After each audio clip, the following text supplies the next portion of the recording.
Hello class 9 students, greetings of the day. Today we are going to have the sixth lecture of chapter 2 salient features of the constitution, in which we are studying about the feature of constitution, and one of the feature is fundamental rights. So far we have studied right to equality, right to freedom, and we have also studied about uh, right to freedom of religion, and now we are studying cultural and educational right and right to constitutional remedies. So these two rights we will study under cultural and educational rights. Article number 29 and 30 deals with this right, and article 32 deals with constitutional remedies. Now article 29 and 30 deals with cultural and educational rights. So whose culture and education? Culture of minorities. Who can be minority? Minority is the people who are lesser in number, right, based on language or religion. So in India, basically Muslims and Christians, Buddhist, Jain, Sikh, these people are minorities. Whereas here minority term is not having that narrow meaning. Minority term means here anybody who can be minority within a state even, right? Like suppose in Tamil Nadu, most of the people are Tamil speaking, right? Most of the people are Tamil speaking, so say around 98%, and Hindi speaking people may be around 2%, right? So these 2% people will be minority there in Tamil Nadu. Clear? So Article 29 basically deals with any section of society. It says that Article 29 provides that any section of citizens residing in any part of India having a distinct language, script or culture of its own shall have the right to conserve the same. Now what they are saying, distinct language, script and culture. Script and culture. So suppose language, we Urdu, script Persian, and Indo-Islamic culture. So we can protect our language as well as our culture and our script under Article 29. Same can go to any minority even in Tamil Nadu also, right? Then next is uh, right of acha, in article 29 only one more point is there, that no citizen shall be denied admission into any educational institution maintained by state or receiving aid out of state funds on grounds only of religion, race, caste or language.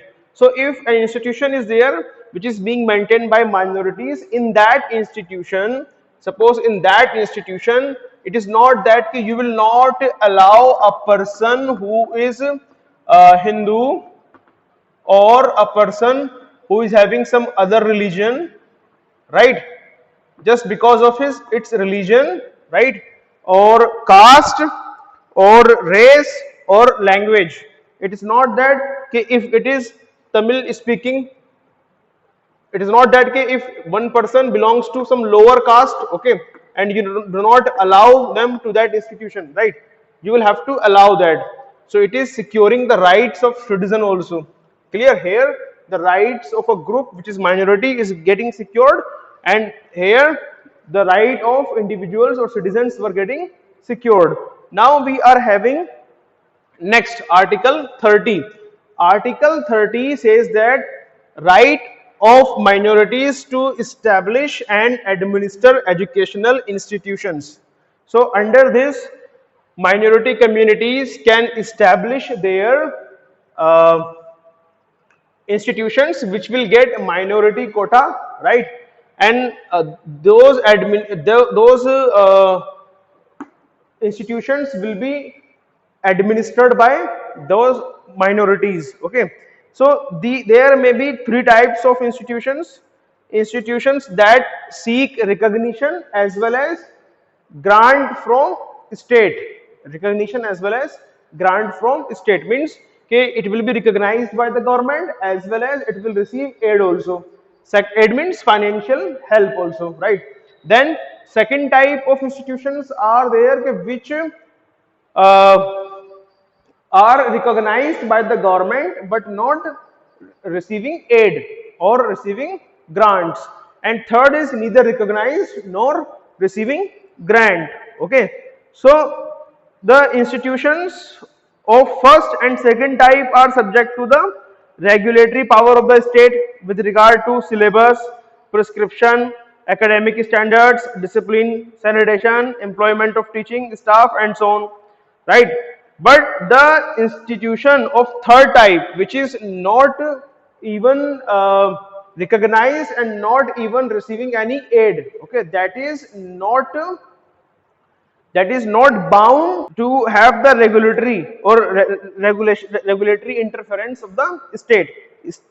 The institution of the third type are free to administer their affairs but subject to operation of general laws like contract law, labor law, industrial law, and tax laws. These laws, right? So this was about the Article 30. Now Article 31 was there. It was compulsory acquisition of property, but it has been repealed. Repealed means deleted. Now Article 32. Article 32 is right to constitutional remedies. Now when you suffer from headache or you suffer from cold, then what do? You take a remedy. You take medicine and take a remedy cure, right? So that cure you take in order to get well. Okay. So likewise, when your fundamental rights are getting violated, in order to restore your fundamental rights, there should be one cure, there should be one remedy. So this Article 32 is actually a remedy, right? How it is remedy? It is remedy because it is taking guarantee that your fundamental rights will be protected.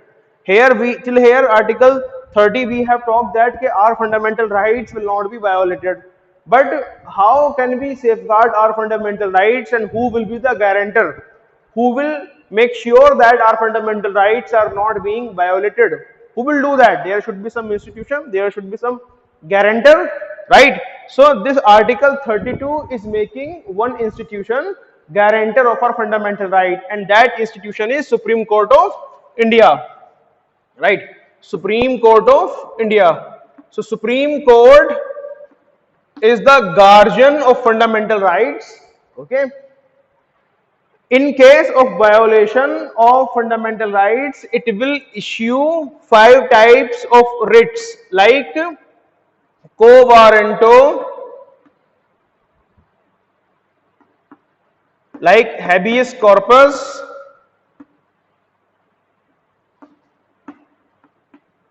quo warranto, certiorari, and prohibition, right? These types of writs will be issued. Writs are, you can say, basic legal orders of Supreme Court to restore the fundamental rights of people, citizens or people, right?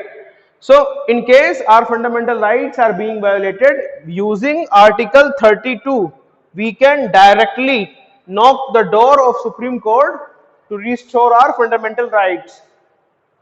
In other cases, we cannot go directly to the Supreme Court. We will have to go first to the subordinate courts, then to the High Court, and then to the Supreme Court, right? But in this case, we can directly go to the Supreme Court. And Supreme Court alone is not the guarantor of our fundamental rights, right? By using Article 226, we can knock the door of High Court also. According to Article 226, High Courts are also the guarantor of our fundamental rights. So we can go there also. Clear? So it was all about the fundamental rights. In next lecture, we will study about the writs which are issued by Supreme Court and High Court in order to restore our fundamental rights, which we have discussed here: habeas corpus, certiorari, quo warranto, prohibition, right? That we will study. I hope you would have got everything. Thank you so much.